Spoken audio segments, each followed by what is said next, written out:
Quran surat An-Nisa ayat 5. A'udzu billahi minasyaitonir rajim.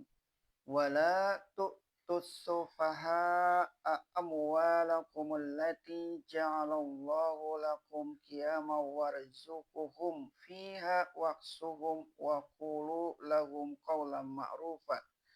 Janganlah kamu berikan kepada orang-orang yang bodoh harta kamu yang telah dijadikan Allah bagimu pokok penghidupan adanya.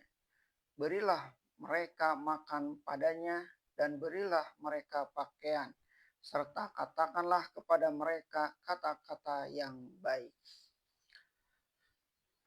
Berkenaan dengan pemberian harta anak yatim, yang pada ayat 2 telah dijelaskan, wajib diberikan kepadanya apabila telah tiba waktunya.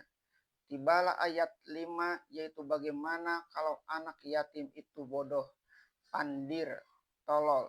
Dengan demikian, bukan saja anak yatim lagi yang diperkatakan, tetapi semua orang yang tolol dan pandir, yaitu orang yang tidak dapat mengendalikan harta bendanya, yang kalau diserahkan ke dalam tangannya, dalam sebentar saja akan musnah dihabiskannya kepada yang tidak berfaedah. Dia hanya pandai menghabiskan, tetapi tidak sanggup memperkembangkan harta. Ada kalanya karena benar-benar kurang akal. Ada kalanya karena masih kecil. Datanglah ayat 5 ini.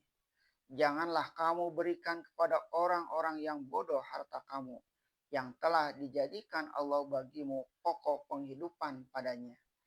Meskipun harta itu jelas harta mereka sendiri, hak mereka sendiri, tetapi di dalam ayat ini dikatakan bahwa harta itu adalah harta kamu, yaitu harta kamu yang terlindung, yang terlingkung dalam masyarakat Islam.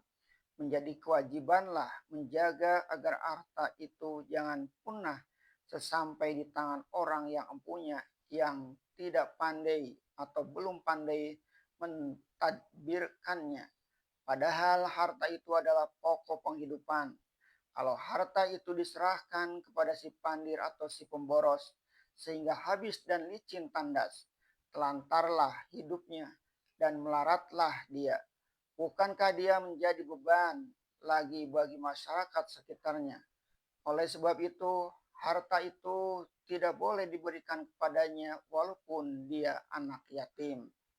Kalau si wali yang mengasuhnya berkeberatan memikul amanah berat itu, bolehlah hal ini dilaksanakan oleh yang berwajib atau sultan atau imam.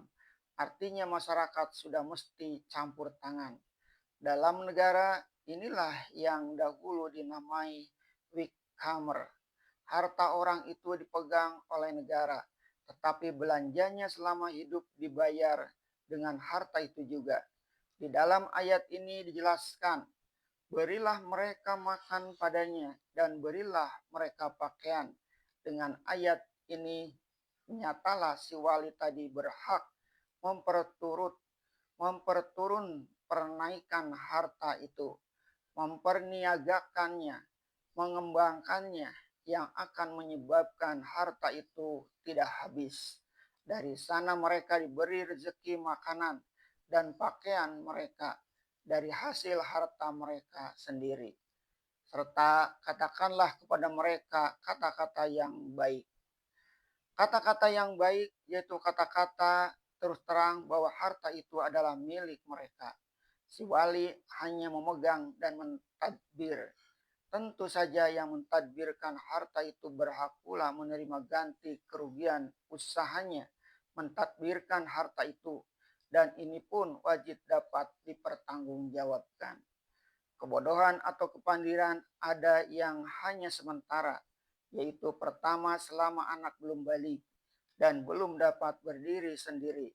Setelah anak dapat berdiri sendiri dan dipercaya bahwa dia tidak akan menyia-nyiakan, barulah harta diserahkan. Kedua, perempuan yang tidak pandai menjalankan hartanya. Tentu kalau dia sudah bersuami dan suaminya itu bisa dipercaya, boleh wilayah diserahkan kepadanya. atau perempuan itu telah sanggup baru diserahkan.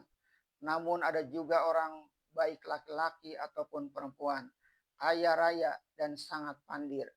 Mungkin selama hidupnya wali masih berkewajiban memegang harta itu, lalu dijamin makan, minum, dan pakaiannya. Setelah dia meninggal diserahkan kepada warisnya menurut syarat. Ayat yang selanjutnya memberi keterangan lebih jelas lagi. Hendaklah kamu selidiki atau kamu uji atau kamu tinjau dengan saksama.